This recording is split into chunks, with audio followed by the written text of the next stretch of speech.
कामरान साहब, आपकी जानिब आऊँगा। हसीब भी जिस तरह बता रहे हैं कि जो इनके वकील थे उनका सुबह 8:30 से लेकर 12 बजे तक तकरीबन इंतज़ार किया गया, लेकिन वो वहाँ पर नहीं पहुँचे। बल्कि जो उनके जूनियर वकील थे उन्होंने आकर गलत बयानी भी की कि वो नैब कोर्ट में मसरूफ़ हैं, लेकिन हालांकि ऐसा नहीं था। तो कल जब इस्लामाबाद हाई कोर्ट का जो फैसला आया था वो उन्होंने सेशन कोर्ट को वापस रेफ़र किया था कि देखें ये काबिल समात है या नहीं है। तो आज अगर इन्होंने आर्गूमेंट्स देनी थी उस पर, तो आके आर्गूमेंट्स दे देते, हो सकता है ये फैसला ना आता। देखिए, इस तोशाखाना केस हो या दूसरे केस हो, इसके अंदर बदकिस्मती से इमरान साहब का जो एटीट्यूड रहा है वो ओनली टेक्निकल डिले टैक्टिक्स का रहा है। मतलब उन्होंने टेक्निकल बुनियादों के ऊपर ही ज्यादातर पीछे छुपने की कोशिश की केसेस के अंदर, बजाय इसके कि मेरिट के ऊपर वो केस लड़े या वो कहेंगे जी मेरे तो हाथ साफ है इसको क्लियरली। अब गवाहान तक भी पहुंचते पहुंचते इनको महीनों महीना लग गए।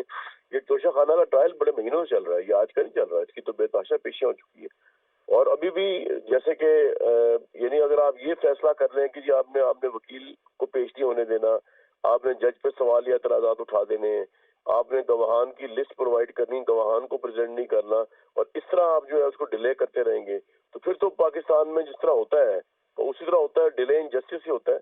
और इस केस के अंदर तो हमने ये देखा है, शुक्र है कैजुअलिटी ऑफ जस्टिस ना हो इसमें। ऑब्वियसली हम जब तफसीलन फैसला पढ़ेंगे तब भी चलेगा पता, और अगर ये फैसला चैलेंज होता है उसके बाद उसका फैसला क्या था तब भी चलेगा पता कि ये फैसला कितना पायदार है। लेकिन फैसला तो अब हो चुका है, इस कोर्ट से हो चुका है और वारंट गिरफ्तारी इस तरह उन्होंने बताया आ चुके। अगर इस्लामाबाद हाई कोर्ट में फौरी तौर पे इसकी अपील अभी नहीं होती तो आज आईजी इस्लामाबाद इमरान साहब को गिरफ्तार करवा सकते हैं।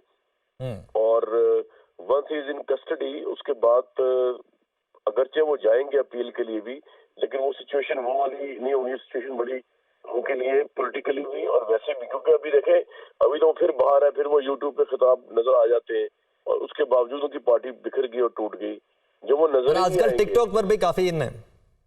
हाँ, तो अगर अब वो जब वो टिकटॉक पे भी नजर नहीं आएंगे, जब वो यूट्यूब पे भी नजर नहीं आएंगे, जब वो वकला के साथ भी नजर नहीं आएंगे, कोर्ट में नजर भी नहीं आएंगे, तो मेरे ख्याल से तहरीक इंसाफ के लिए बहुत सेटबैक होगा।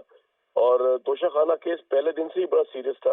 उनके भी पार्टी के लोग भी कहा करते थे, हमने जो ऑडियोज मुबैना सुनी इनकी बेगम की, जो वो जुल्फी साहब से कह रही है मुबैना तौर पे घड़ियां बेच दो और जो है वो इसकी रेट लगवा दो, जो भी मुबैना ऑडियो हमारे सामने आई। इसके अलावा वो आपको याद होगा कि इनकी जोजा साहिबा की जो एक मुबैना ऑडियो आई थी जिसमें वो मुलाजिम को बड़ी जी, नाराज हो रही थी, उन पे गुस्सा कर रही थी। ये मेंशन क्यों किया गया, तोहफे तहवीन को यूं किया गया। तो ये मामला जो है ये एक लार्जर केस होगा, लेकिन ऑब्वियसली इमरान साहब कभी भी शायद अपनी बेगम का नाम तो नहीं लेंगे इस सारे मामले में ऑब्वियसली। लेकिन ये जब केस शायद खुले तो बहुत सी चीजों का जो है वो और पता चले कि ये तोहफे कहाँ गए, किसके पास गए, असल बेनिफिशियरी पैसों का कौन है। फिलहाल तो इमरान साहब ने सारी जिम्मेदारी अपने ऊपर ली हुई है, तो इसलिए हमें भी हम कुछ कह नहीं सकते कि कोई और बेनिफिशियरी था या नहीं है, फरा है या फरा के आगे कोई और चलाने वाला है या क्या है। लेकिन ये मामला तो बड़ा स्ट्रेंज था और इसके अंदर ऑब्वियसली इससे मैंने आपको बताया कि एक तो लेस एवेल्यूशन का तो केस था ही था, इसके अंदर ये भी केस था कि कवायद को इस तरह भरपूर तरीके से तोड़ा गया कि पहले चीजें निकाली गई, उनको जो है बेचा गया और उसके बाद जो है उनके पैसे जमा कराए गए। ये होता नहीं है, ये बिल्कुल कानून के बरक्स है। तो ये तमाम चीजें जो है ये देखे, पॉपुलैरिटी बहुत होती है इंसान की, लेकिन मैं आपको बात बताऊं कि कानून जो होता है ना वो उससे बढ़ के कोई पॉपुलैरिटी नहीं होती। अभी आप डोनाल्ड ट्रंप को देख लें, डोनाल्ड ट्रंप इस वक्त हॉट फेवरेट उम्मीदवार है अपनी पार्टी की तरफ से प्रेसिडेंटशिप के लिए, लेकिन उनके ऊपर तीसरी इंडाइटमेंट हो गई है।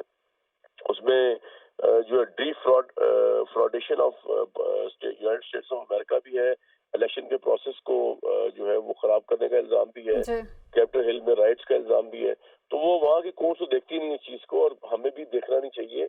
अगर ये सारा मामला इसी तरह हुआ है जिसमें ये सारे कवायद तोड़े गए, तो अब नवाज शरीफ साहब डिस्क्वालीफाई हुए थे, उनको सजा हुई थी कामा के ऊपर, डिस्क्वालीफाई हो गए थे, वो सिटिंग प्राइम मिनिस्टर थे 2/3 मेजोरिटी लेके। तो इमरान साहब को भी वही फेस करना पड़ेगा। पाकिस्तान का कानून है, अब आपको आप अच्छा लगे या बुरा लगे।